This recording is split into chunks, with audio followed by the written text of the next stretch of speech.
Los tipos de interés tanto en la eurozona como en Estados Unidos se hallan en sus niveles más elevados en los últimos 20 años.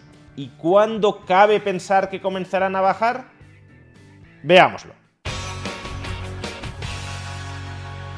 Los tipos de interés tanto en la eurozona como en Estados Unidos se hallan en su nivel más elevado desde comienzos de siglo, en los últimos 23 años. Los bancos centrales han tenido que elevar los tipos de interés de manera muy rápida para combatir unas tasas de inflación que estaban absolutamente desbocadas. En 2022 experimentamos las mayores subidas de precios de los últimos 40 años. Pero desde entonces la inflación se ha moderado de manera significativa, lo cual en principio podría significar que los bancos centrales van a empezar a bajar los tipos de interés. Si los tipos de interés se han elevado al 5,5% en Estados Unidos y al 4,5% en la eurozona para combatir la inflación, y la inflación cada vez está más doblegada, entonces parecería que los bancos centrales ya no tienen por qué mantener los tipos de interés en niveles tan elevados como los actuales. Sin embargo, lo cierto es que los banqueros centrales se resisten a hablar de bajadas de tipos de interés. Tanto Christine Lagarde, la presidenta del Banco Central Europeo, como Jerome Powell, el presidente de la Reserva Federal, se han resistido a hablar con claridad de bajadas de tipos de interés durante los próximos meses. Y eso a pesar de que los mercados, los inversores, esperan mayoritariamente que los tipos de interés van a bajar con contundencia durante los próximos trimestres. En concreto, los mercados esperan que el Banco Central Europeo comience a bajar los tipos de interés este próximo mes de abril. Lo haría de entrada, según los mercados, en 25 puntos básicos, un 0,25%, pero los propios mercados también esperan que a lo largo de 2024 llegue a bajar los tipos de interés hasta en 150 puntos básicos, 1,5%. Dejando por tanto el tipo de interés general en el 3% y el tipo de interés de la facilidad marginal de depósito, que es el relevante para el Euribor, en el 2,5%. A su vez, y al otro lado del Atlántico, los mercados también esperan que la Reserva Federal comience a bajar los tipos de interés en mayo. En particular, la probabilidad estimada de recorte de tipos en Estados Unidos en mayo es del 54%. De nuevo, el primer recorte sería de 25 puntos básicos, dejándolos por tanto en el 5,25%, pero de nuevo, a lo largo de 2024 se espera que la Reserva Federal los terminará bajando hasta el 4,25%, es decir, un recorte de 125 puntos básicos a lo largo de este año.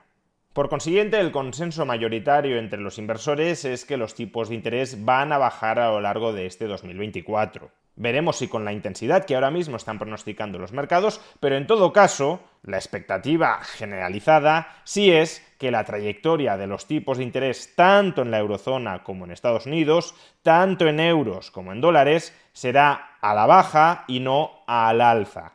Es decir, que previsiblemente los altos tipos de interés a los que se está remunerando ahora mismo el ahorro a corto plazo van a ir reduciéndose con el paso del tiempo.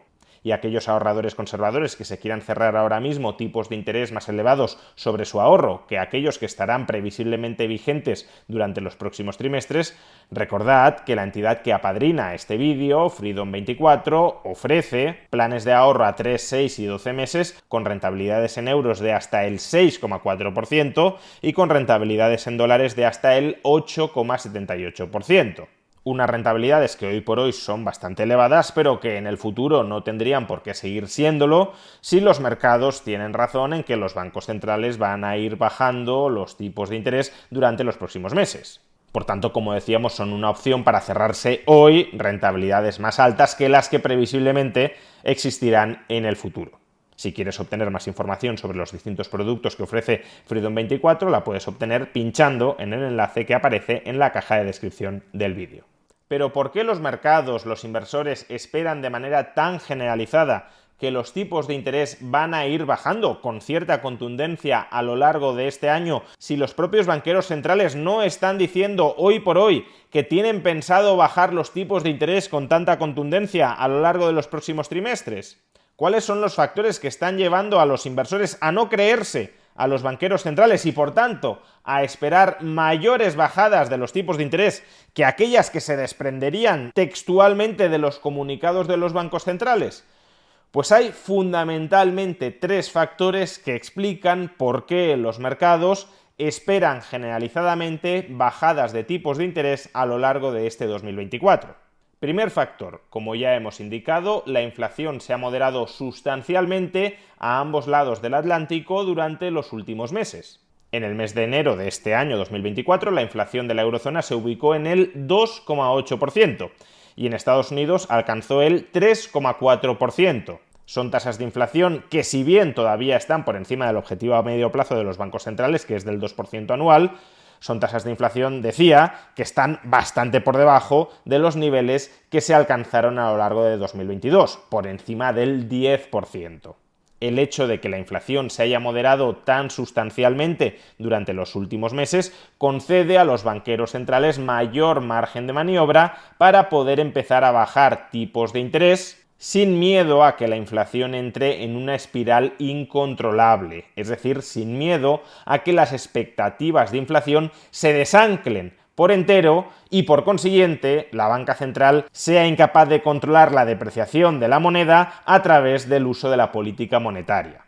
Pero el hecho de que la inflación se haya moderado tan sustancialmente, tanto en Estados Unidos como en la eurozona, a lo largo del último año, no es en sí mismo un motivo suficiente para que los bancos centrales comiencen a bajar tipos de interés. Puede que sea una condición necesaria, es decir, que si no hay una moderación apreciable de la inflación, los bancos centrales en ningún caso se plantearían, o deberían plantearse, bajar los tipos de interés. Pero por sí solo no es motivo suficiente para comenzar a bajarlos. Por tanto, tiene que haber otros factores que expliquen por qué, según los mercados y a pesar de lo que nos están diciendo los banqueros centrales, que expliquen por qué los bancos centrales tienen prisa en comenzar a bajar los tipos de interés. Y así, en segundo lugar, otro factor que explica por qué es previsible que los bancos centrales comiencen a bajar tipos de interés es la debilidad de la economía real.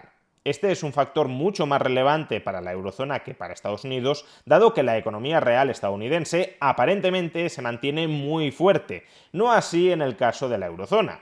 El PIB de la eurozona en el tercer trimestre de 2023 se contrajo y en el cuarto trimestre de 2023 se mantuvo plano, es decir, no creció en absoluto.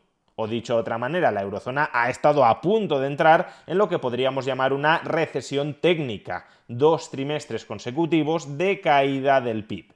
Y el motivo de esta debilidad económica son sobre todo los altos tipos de interés. Incluso economías que han crecido apreciablemente en este cuarto trimestre del año, como el caso de la economía española, lo que observamos cuando desagregamos las cifras de PIB es que los componentes de la actividad económica más dependientes del crédito, por ejemplo, la inversión, lo están pasando realmente mal.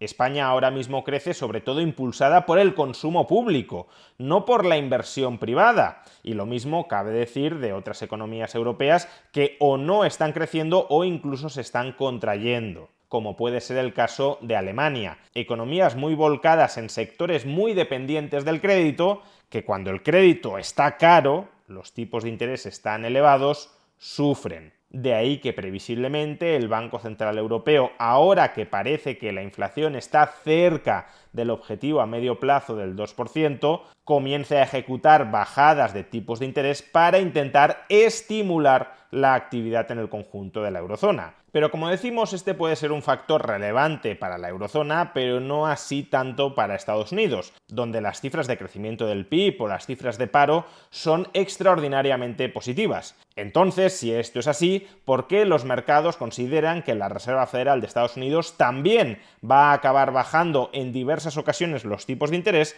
a lo largo de este año? Pues por un tercer factor que es mucho más relevante en Estados Unidos de lo que resulta en la eurozona, y es la fragilidad del sector financiero. Hace aproximadamente un año, la banca regional de Estados Unidos entró en crisis. Varios bancos regionales, como el Silicon Valley Bank, quebraron. ¿Y por qué quebraron? Pues porque esos bancos regionales, durante los años 2020 y 2021, invirtieron masivamente a largo plazo, financiándose a corto plazo. Se trata de una estrategia financiera potencialmente muy rentable, porque los tipos de interés que cobran a largo plazo suelen ser mayores que los tipos de interés que pagan por financiarse a corto plazo, pero también una estrategia tremendamente arriesgada. Si los tipos de interés en el conjunto del mercado suben, como subieron en 2022 y 2023, entonces esta estrategia de invertir a largo plazo endeudándose a corto plazo destruye la posición financiera de esta banca regional. Por un lado, el coste de refinanciación de su pasivo se dispara.